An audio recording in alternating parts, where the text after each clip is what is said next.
Amazon's Q for earnings are out, and the stock price plummeted 10% after hours. Amazon revenue hit $213.4 billion, up 14%. AWS revenue was $35.6 billion, up 24%. That's the fastest growth rate in 13 quarters. Net income was $21.2 billion, up 6%. Now, this is a financial report that beat expectations, but the market used a 10% drop to tell you this is absolutely not enough. Why? Because their CEO, Andy Jassy, dropped a bomb during the earnings call. We expect about $200 billion in capex across Amazon in 2026. We expect Amazon's total capital expenditure to reach a staggering $100 billion. In our last video, Google announced spending $180 billion, and their stock fell 4%. Microsoft expects to spend around $110 billion, and they dropped 15% previously. Now Amazon is furious enough to hit $100 billion, and the stock drops 10%. Everyone is doing AI. So why is Amazon's punishment so much heavier than Google's? Today, we need to answer 3 questions. First, how is Amazon's performance actually doing? Is Oz really accelerating? Second, how will this $100 billion be spent? And how is it different from Google and Microsoft? Third, why is Wall Street being exceptionally harsh on Amazon's earnings this time? As always, we'll use data to speak the truth and help you see the real meaning behind the financial report. Let's look at the numbers first. Good news keeps coming. Fourth quarter AWS revenue was $35.6 billion, up 24%. This is the fastest growth in 13 consecutive quarters. Annualized revenue is $140.3 billion, with an operating margin of 35%. The CEO opened the earnings call by saying this is the fastest growth we've seen in 13 quarters, with a tone full of confidence. Moreover, Amazon released a heavyweight figure this time. Their backlog and finished orders stands at $244 billion, a year-over-year growth of 40%. This means that over the next 2 to 3 years, Oz has $244 billion in certain revenue. This number is even higher than yesterday's Google Cloud backlog of $240 billion. At first glance, the future of Oz looks bright, but the problems come right after.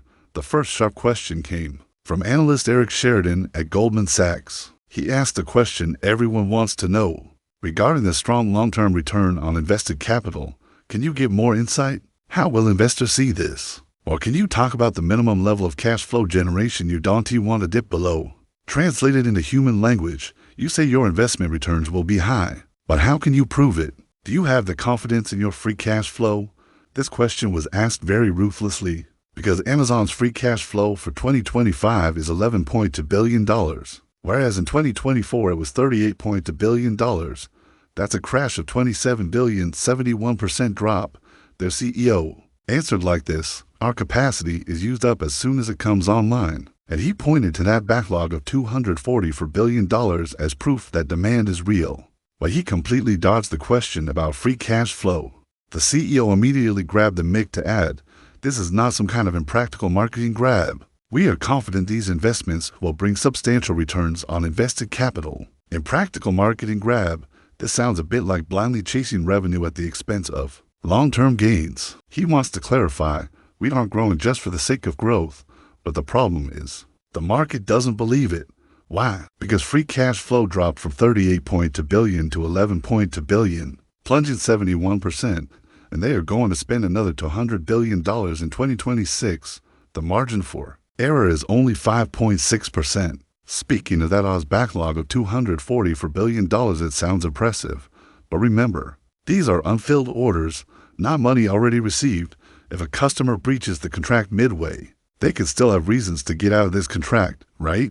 This money won't necessarily end up in your hands if a client finds other cloud providers are cheaper and decides not to renew. And when Goldman Sachs questioned a key point, asking if they could elaborate on that $244 billion backlog, the CEO just said the number grew 40% year over year or grew 22% sequentially. He only emphasized growth, but didn't discuss the structure of the backlog that the market cares about. For example, out of this $244 billion, how much is AI and how much is traditional cloud business? How long are the AI contracts? 1 year, 3 years, 5 years? If a customer terminates early, what's the penalty cost? None of this key information is in the report. Let's compare this with Google. Google Cloud's backlog is $140 billion, about the same as Amazon. But Google clearly stated that the growth in unfilled orders is driven by strong demand for our enterprise and AI products from multiple customers. They use the words multiple customers. This shows Google's backlog is diversified, meaning lower risk. Amazon's report didn't mention the customer structure of the backlog. Is it possible that this $244 billion backlog is concentrated in a few minority big clients? If that's the case, the risk is very high in this report. And Jassy finally revealed the revenue for Trainium. This is their chip business. Currently, the annualized revenue has already exceeded $10 billion, with a year-over-year growth rate reaching triple digits. So, Trainium plus Graviton equals $10 billion in annualized revenue with triple-digit growth. This is a major breakthrough, and when Andy answered a question from a DG analyst, he revealed more details. He said, "We have already deployed over 1.4 million Trainium to chips. This is the fastest chip launch in our history. The price performance of Trainium 2 is 30% to 40% better than comparable GPS. It has become a business with annualized revenue reaching billions of dollars, and over 100,000 companies are using it. Pay attention to these numbers. 1.4 million Trainium to chips delivered, 30 to 40% price performance advantage, multi-billion-dollar revenue, and over 100,000 enterprises using it. This shows it is truly commercialized, and he also said Trainium is fully booked. We expect that by mid-2026, almost all supply of Trainium 3 chips will be reserved. This is a very strong signal. But there are some issues. Among these 100,000 plus companies, how many are big clients? And he mentioned in his opening remarks that Anthropic used 500,000 Trainium to chips to train Claude. But when answering that analyst later, he said, "We talked about Anthropic having 500,000 chips. You will see this number continue to increase. They will also use a significant portion of Trainium 2 for projects outside of research and for their own application workloads." Translated, this means Anthropic used not just 500,000, but is using even more. But besides Anthropic, who else is using Trainium on a large scale? And Jassy said there are over 100,000 companies using it. But he didn't name a second major customer. OpenAI uses NVIDIA, Google uses its own TPS, Meta uses NVIDIA GPS, and xAI uses NVIDIA's Blackwell. It currently looks like Anthropic is Trainium's only big client. Those 100,000 plus companies might mostly be small and medium businesses with low usage volume. Let's look at the retail business. North America revenue was $127.1 billion, up 10%. International revenue was $57 billion, up 17%, 11% excluding exchange rates. Paid units increased by 12%, which is the highest quarterly growth for the full year of 2025. And he said in the opening that in 2025, we once again achieved the fastest delivery speeds ever for Prime members globally. In the U.S., the number of items delivered the same day increased by 70% compared to a year ago. 70% growth in same-day orders, that is a staggering number. The CFO added that last year, Prime members in the U.S. received over 8 billion items via same-day or next-day delivery. Year-over-year growth exceeded 30%.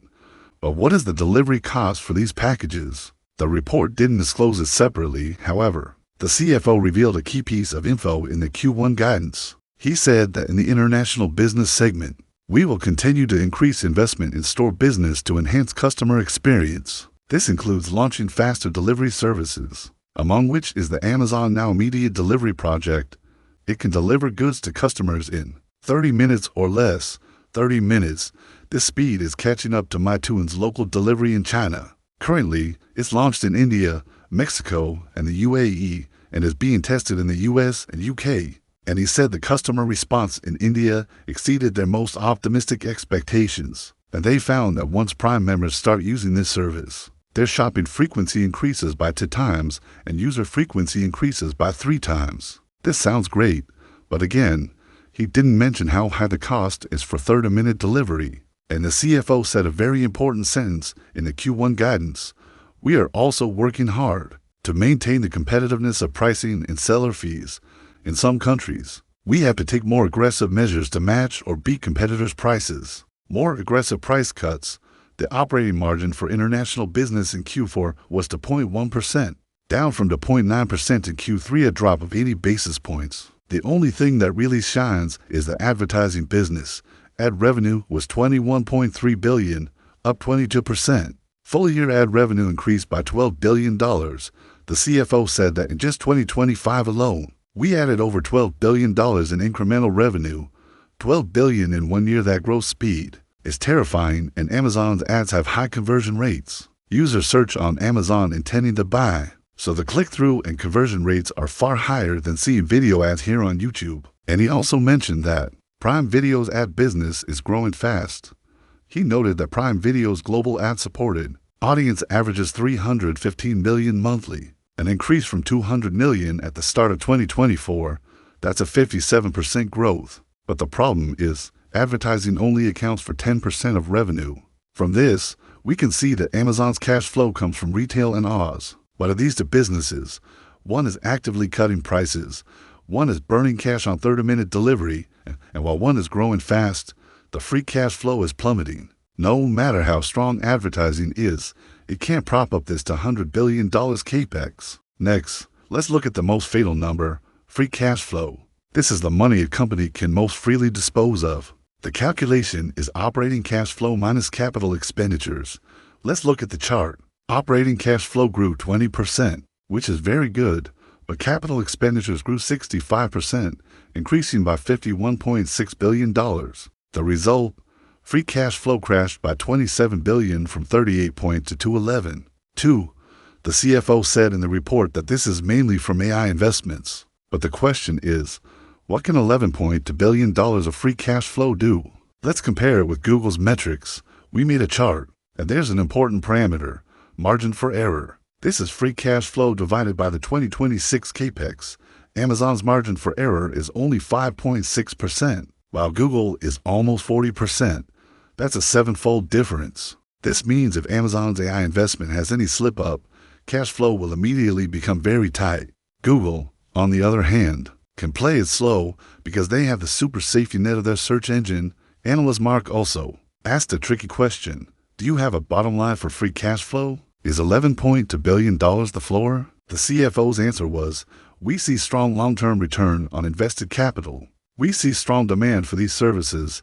He completely didn't answer the analyst's question. He didn't say what the bottom line is, or that we won't let free cash flow drop below a certain number. This suggests Amazon might be willing to let free cash flow continue to drop, or even turn negative. As long as there is a return on AI investment, they seem perfectly willing to let their cash reserves hit rock bottom just to secure a lead in the next decade.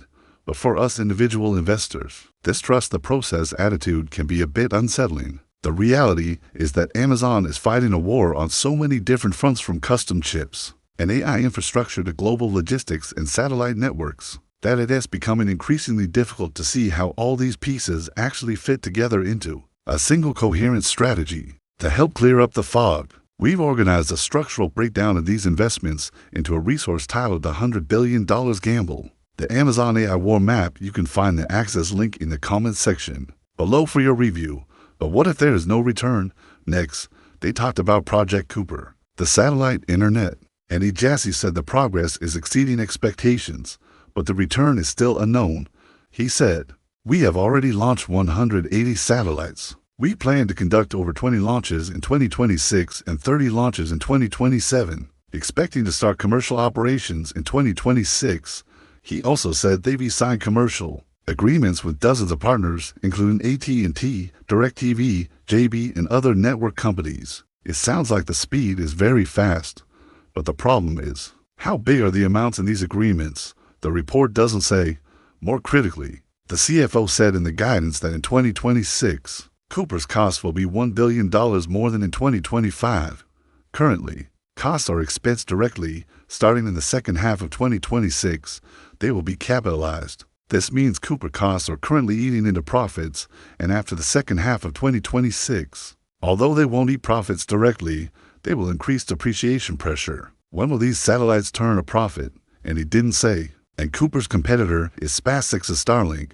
Elon Musk's Starlink already has over 4 million users, covering more than 100 countries. Amazon's Kuiper is still in the testing phase. The CEO said, select enterprise customers are currently testing Amazon's Kuiper service.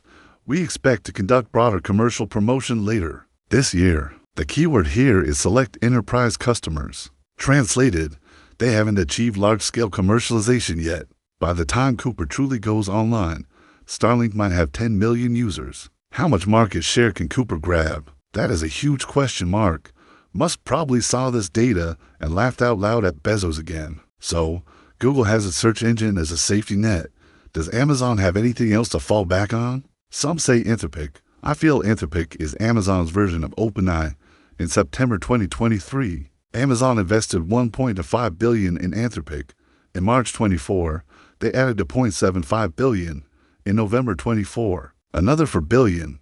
Total investment is $8 billion. The shareholding ratio wasn't publicly disclosed, but market estimates put it between 8% and 15%. Anthropic's latest valuation is $35 billion. If we calculate based on a 10% stake, Amazon's equity is worth $3.5 billion. They invested $8 billion. Now it's worth $3.5 billion, a paper gain of $2.7 billion. If we estimate 15%, they made $4.45 billion. Sounds very profitable, and the market expects Anthropic might IPO in 2026, with a valuation potentially rushing past $40 billion. At that time, Amazon's paper gain could exceed $6 billion. Amazon didn't invest in Anthropic just to make a few billion or tens of billions in financial returns, but for strategic positioning. Let's compare. Microsoft turned AI services into a money printing machine through OpenAI.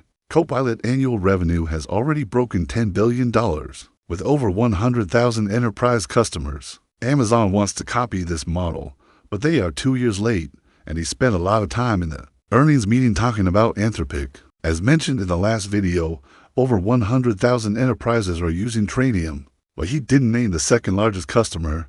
This is very counterintuitive, and Anthropic's commercial progress is far behind OpenAI.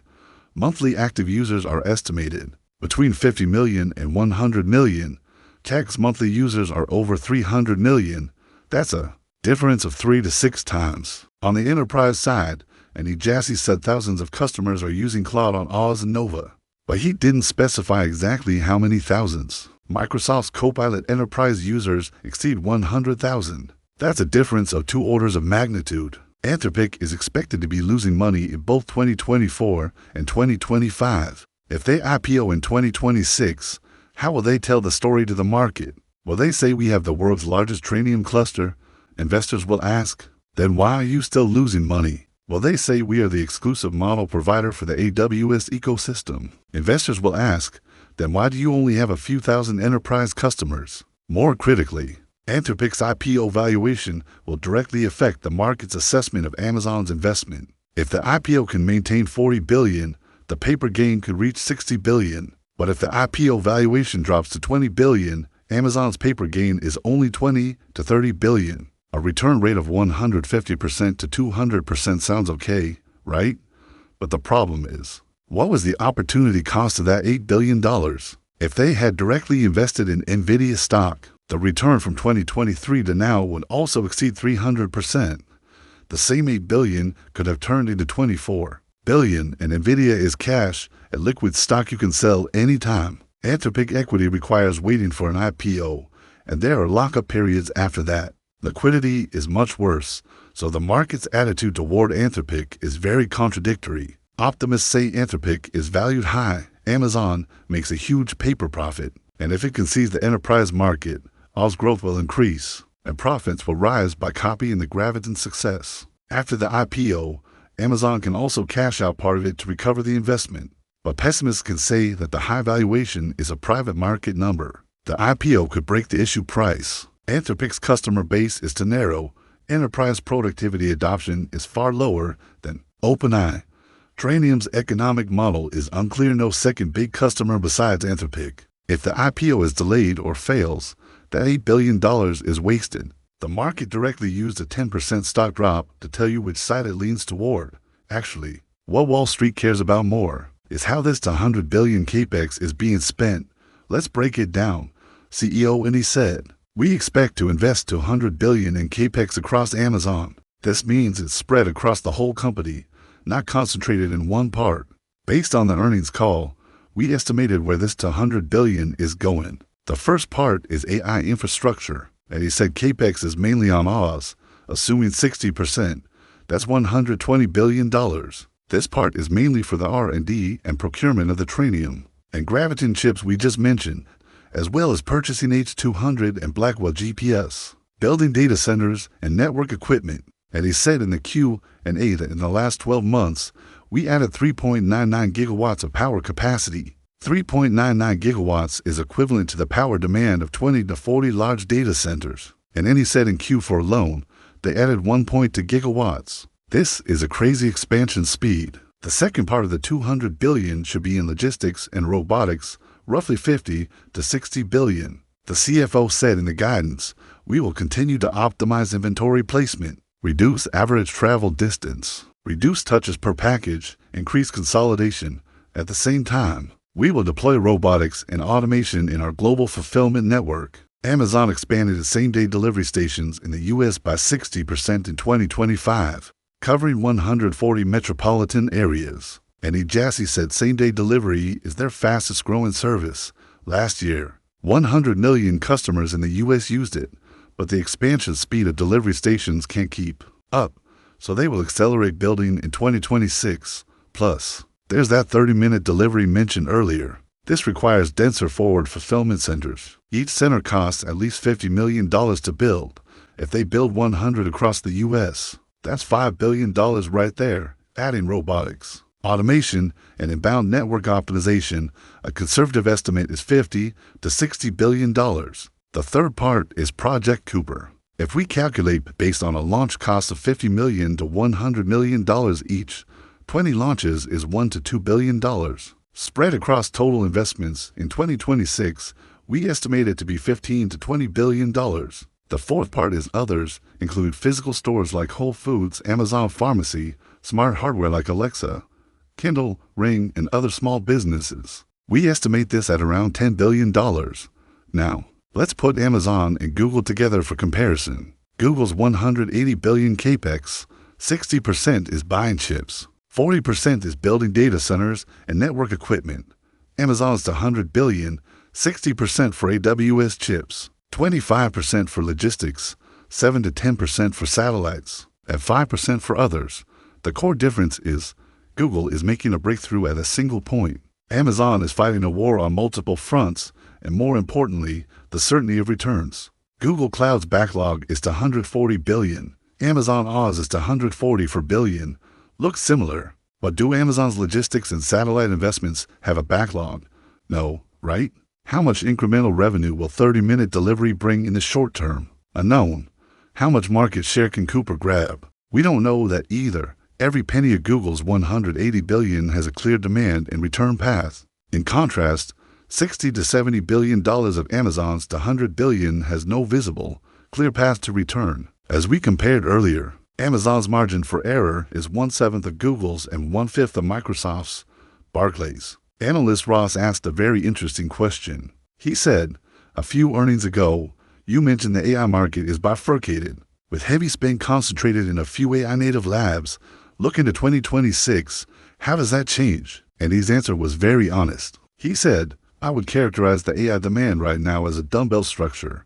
On one end, you have AI labs, they are frantically consuming compute and have some hit apps. On the other end, you have a mass of enterprises getting value from AI, mainly in productivity and cost-saving workloads like customer service, workflow automation, and coding assistance. Then, in the middle of that dumbbell is the production environment and workloads for all enterprises. He thinks enterprises are in different evaluation stages, some researching migration, some migrating, some in production. But I think that middle part of the dumbbell is likely to be the biggest and most enduring part. Translated into human language, the ones making money now are the two ends, AI labs and simple enterprise apps. The real big market is in the middle, enterprise production environments and workloads. But this part hasn't taken off at all yet. So it's like a dumbbell, thin in the middle, thick on the ends. This is what Wall Street worries about most. You smashed $100 billion down, betting that the market in the middle will rise. But what if it doesn't? Google spends $180 billion, but at least has the backlog as a safety net. Microsoft spends $110 billion, backed by the cash cows of Office and Windows. Amazon retail margins are only 6 to 9%, and they are actively cutting prices. Oz growth is being outpaced by Google by double. Cooper satellites are burning money. 30-minute delivery is burning money. Only Oz is truly making money. So to summarize, the reason behind Wall Street's 10% punishment of Amazon comes down to 4 reasons. First, fighting on multiple fronts, resources are scattered, the spread is too wide, and nothing is done to the extreme. Second, weak cash flow, no margin for error. Third, the return path is unclear. Out of 200+ billion, 60 to 70 billion is a questionable investment. Fourth, management refuses to give a bottom line for free cash flow. The CEO said at the end of the call, "We believe focusing on the customer is the only sustainable way to create value for shareholders. Customer first is Amazon's faith, but Wall Street's faith is show me the money." When your free cash flow is only 11.2 billion, when your margin for error is only 5.6%, when your Oz growth is lapped by Google, and when your satellites show no return, Wall Street doesn't care about your faith. They only care how much of that $200 billion will be earned back. Yet neither the CEO nor CFO gave a straight answer. The market gave them a lesson with a direct 10% drop. Amazon has the shovel chips, but only has one big customer, Anthropic. It has the cash cow retail plus AWS, but margins are being compressed. It has long-term potential, but costs are skyrocketing. The most fatal thing is free cash flow. The margin for error is only 5.6%. So the investment logic for this video is, don't just look at growth, you must look at cash flow. Google's free cash flow is 6.5 times Amazon's. Microsoft's is over 5 times Amazon's. This is the difference in the margin for error. Amazon's long-term logic hasn't changed. AWS is still the world's largest cloud provider. If their chips can replicate the success of Graviton, margins will rise significantly. Retail user stickiness is very strong. We've all been Prime members for years. If your investment cycle is over 5 years, Amazon isn't unbuyable. But the premise is you have to be able to withstand the volatility of the next few years. So if you absolutely have to choose one among Amazon, Google, and Microsoft, if you are conservative, choose Microsoft because its cash flow is the most stable. If you are aggressive, choose Google. Its margin for error is the biggest. But if you are a gambler, you have to choose Amazon because it's high risk, high return. Ultimately, Amazon is navigating a high-stakes balancing act between its ambitious long-term vision and the cold reality of financial discipline. By committing to a multi-front expansion stretching from custom AI silicon and automated logistics to global satellite networks, the company is testing the limits of its own liquidity. With free cash flow at a multi-year low and a margin for error that is significantly tighter than its peers, the outcome of this $100 billion gamble will likely define Amazon's trajectory for the next decade. For investors, the real challenge isn't just tracking the growth of AWS. It's understanding the underlying logic of how these massive investments interconnect. To help you navigate this complexity, I've synthesized these financial and strategic movements into a professional framework titled The $100 Billion Gamble, the Amazon AI War Map. You can find the access link in the comments section below for your review.